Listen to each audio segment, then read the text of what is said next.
दोस्तों आपने बहुत सारे डॉक्टर्स को डॉग्स का बुखार चेक करते देखा होगा, फिर भी हम बहुत सारी गलतियां करते हैं। आज इस वीडियो में जानेंगे कौन कौन सी हम गलतियां करते हैं और किन किन चीज़ों का ख्याल रखना है हमने जब भी डॉग का टेम्परेचर देखना है। ऑनलाइन कंसल्टेशन में बहुत सारे लोगों को मैं कहता था कि कितना बुखार है क्या है, आधे लोग बेचारे बुखार भी चेक नहीं कर पाते थे। ये वीडियो उनके लिए भी है, तो मुझे लगा अपने सब्सक्राइबर्स के लिए भी सारी वीडियोज़ बनानी चाहिए। तो भाई आओ मैं आपको बताता हूँ। पहली बात तो जब भी हमने डॉग का बुखार चेक करना है तो डिजिटल थर्मामीटर यूज़ करो। ये ओमरोन का है, इसकी मैं प्रमोशन नहीं कर रहा, पर ये बहुत अच्छा थर्मामीटर है। कई लोग ग्लास थर्मामीटर यूज़ करने की कोशिश करते हैं, तो ग्लास थर्मामीटर नहीं यूज़ करना चाहिए डॉग्स के अंदर, क्योंकि ब्रेकेज के ज़्यादा चांस होते हैं उसके अंदर।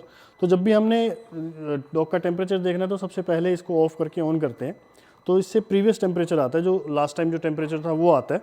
फिर जब हमने यूज़ करना है हमेशा स्पिरिट से क्लीन करना है। कुछ लोगों को लगता है भाई जब डॉग क्लिनिक पे चेक हो रहा है तो वहाँ काफ़ी सारे डॉग्स होते हैं, उनमें हमारा डॉग का हो रहा है तब वो यूज़ कर रहे हैं ये स्पिरिट। पर आपने अगर घर पे भी टेम्परेचर देखना है अपने डॉग का तो हमेशा स्पिरिट से क्लीन करना है इसको। अगर स्पिरिट आपके घर पे नहीं है तो डेटोल, सेवलॉन किसी चीज़ से भी क्लीन कर सकते हो आप।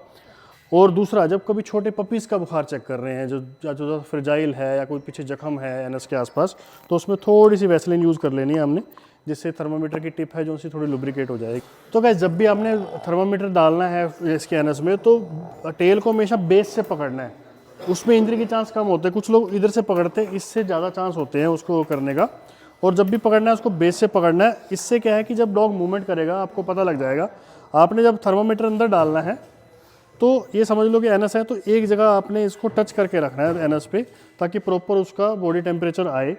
जब हम बुखार चेक करते हैं डॉग का तो एक चीज़ और पता लगती है, किसी किसी डॉग के अंदर एनल ग्लैंड में इन्फेक्शन हो रखा होता है, वो भी हमारे को पता लग जाता है। तो उसका भी एनल ग्लैंड पे मैंने एक वीडियो बना रखी है ऑलरेडी अपने यूट्यूब चैनल पे, तो वो आप जाके वहाँ से देख सकते हैं। इंसर्ट कर देना, ऑफ करके ऑन कर देंगे, इसके पेट के नीचे हाथ लगाओ। तो ये जब तक थर्मामीटर बीप नहीं करेगा आपने इसके अंदर डाल के रखना है। जब बीप कर देगा तो इसका मतलब वो टेम्परेचर आ गया।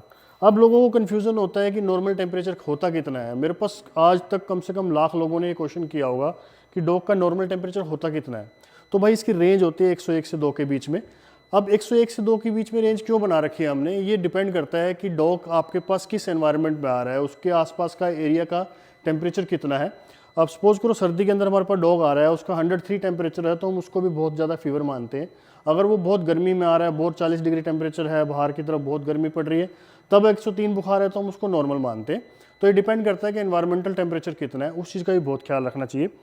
एक जो सबसे बड़ी गलती करते हैं लोग, अब जैसे आ गया और साथ के साथ इसको क्लीन करके फिर इसको करो, स्पिरिट से ही क्लीन कर देना, तो ये आ गया इसका टेम्परेचर। अब मेरे पास बहुत सारे लोग हैं जो हमको कहते हैं कि इसका टेम्परेचर देख के बताओ। वो कहते हैं जी टेम्परेचर नॉर्मल है।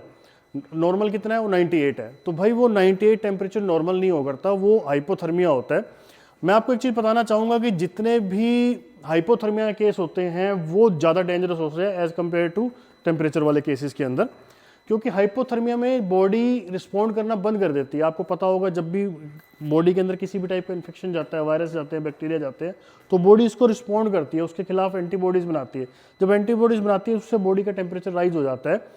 जब क्रॉनिक केस होता है 3 या 4 दिन बाद अगर कोई केस आता है तो उसमें हाइपोथर्मिया होता है, क्योंकि बॉडी अगेंस्ट उसके इन्फेक्शन का लड़ती लड़ती डाउन हो जाती है और टेम्परेचर लो चला जाता है, तो उसमें हाइपोथर्मिया हो जाता है। तो आपने इस चीज़ का भी ख्याल रखना है। तो गाइस जो हाइपोथर्मिया केसेस होते हैं, जो मेरा पर्सनल एक्सपीरियंस है, 104 या 105 से जो टेम्परेचर फालतू होता है, या जो हाइपोथर्मिया केस होते हैं टेम्परेचर बहुत ज़्यादा डाउन होता है, वो जनरली टिक फीवर के केस होते हैं। इस टाइप के केसेस में ब्लड टेस्ट कराना बहुत ज़रूरी है।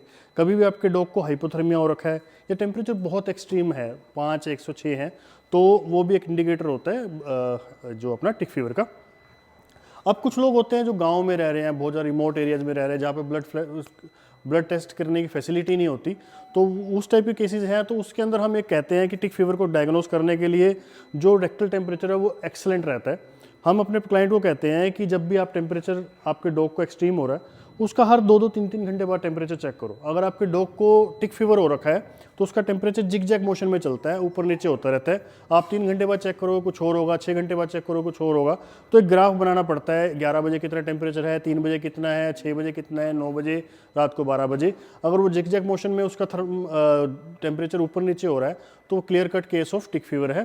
तो होप करता हूँ गाइज आपको इस वीडियो में बहुत कुछ सीखने को मिला होगा। जिसको वीडियो अच्छी लगी उसने क्या बोलना है, लव यू डॉक्टर, क्योंकि मैं भी आपसे बहुत प्यार करता हूँ। इस वीडियो को ज़्यादा से ज़्यादा लोगों में शेयर करो। ये छोटी सी चीज़ है, थर्मामीटर यूज़ करना, टेम्परेचर देखना, पर ये बहुत ही हर ओनर के लिए बहुत ही ज़्यादा ज़रूरी है। तो thanks for watching guys, love you all.